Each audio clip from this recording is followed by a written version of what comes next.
berbagi informasi khususnya untuk para manula yang kebetulan menderita diabetes mellitus. Teman-teman, pada waktu kita didiagnosa menderita diabetes mellitus, kita pasti takut, cemas, bingung, dan kita juga nggak tahu bagaimana gula darah kita bisa tinggi terus.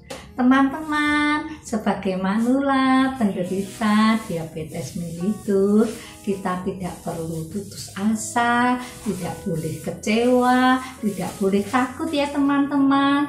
Kita walaupun repot, kita masih bisa kok beraktivitas secara positif seperti teman-teman pada umumnya.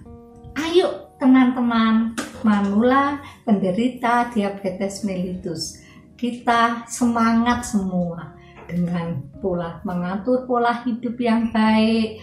Kita pasti bisa. Teman-temanku, untuk kali ini saya ingin berbagi informasi. Selain minum obat dokter sebagai penderita diabetes mellitus, kita juga boleh mengimbangi dengan minum minuman herbal. Teman-teman, setiap individu berbeda-beda. Mungkin si A cocok dengan minuman rebusan daun salam, mungkin si B cocok dengan minuman kayu manis. Semua tergantung individu masing-masing. Tapi ya teman-teman, kita tetap harus minum obat dokter secara rutin. Bahkan kita konsultasikan bila kita ingin mengimbangi dengan minuman herbal. Semua informasi ini teman-teman saya berikan berdasarkan pengalaman.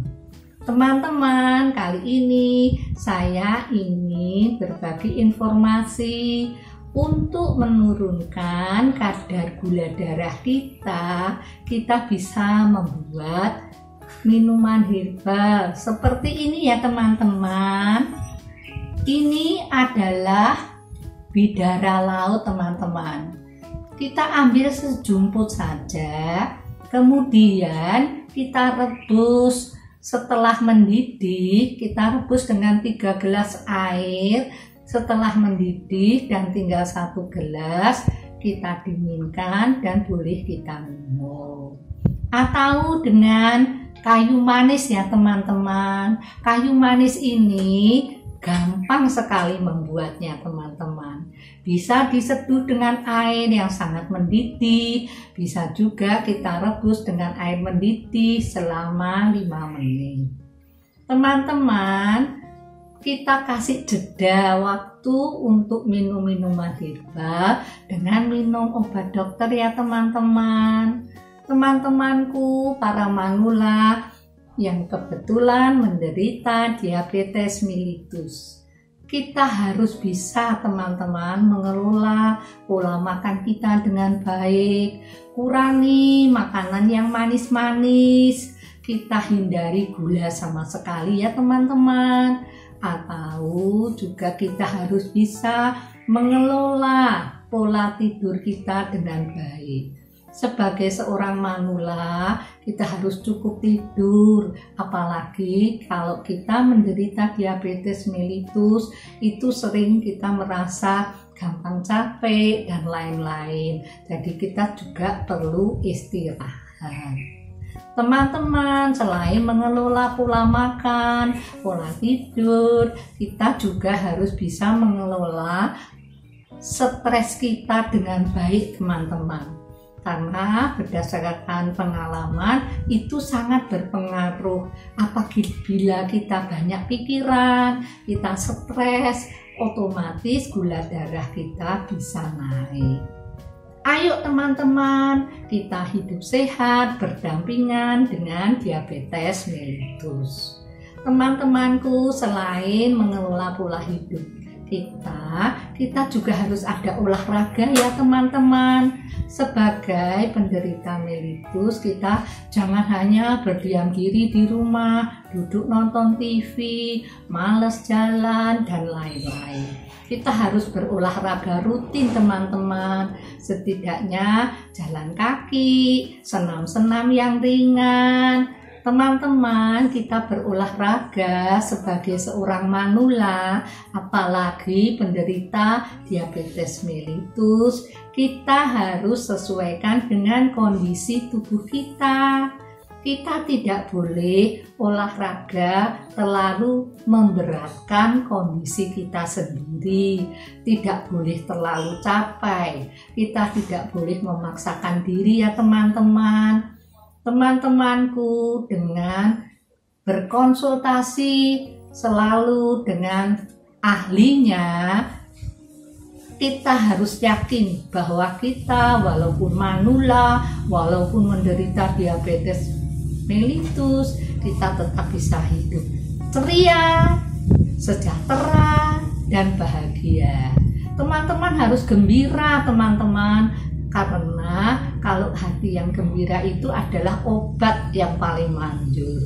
Apabila gula darah kita pas naik, kita jangan malah stres, jangan malah bingung, tapi kita harus berusaha.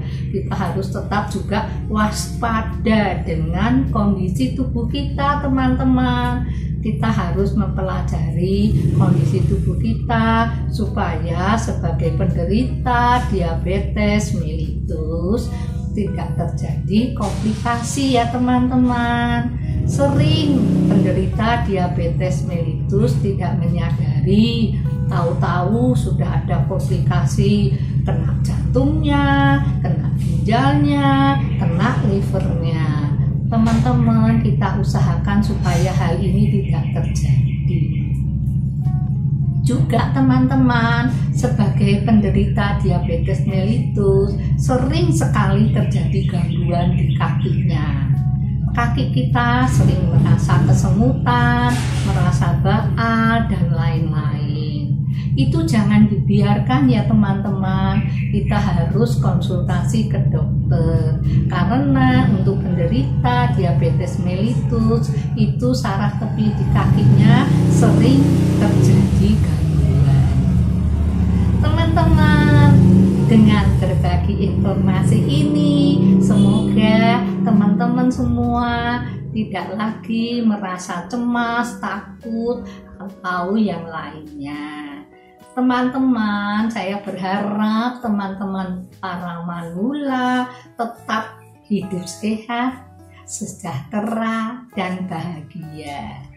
Bila informasi yang saya berikan ini ada salahnya, saya mohon maaf ya teman-teman. Semua ini saya berikan sesuai dengan pengalaman.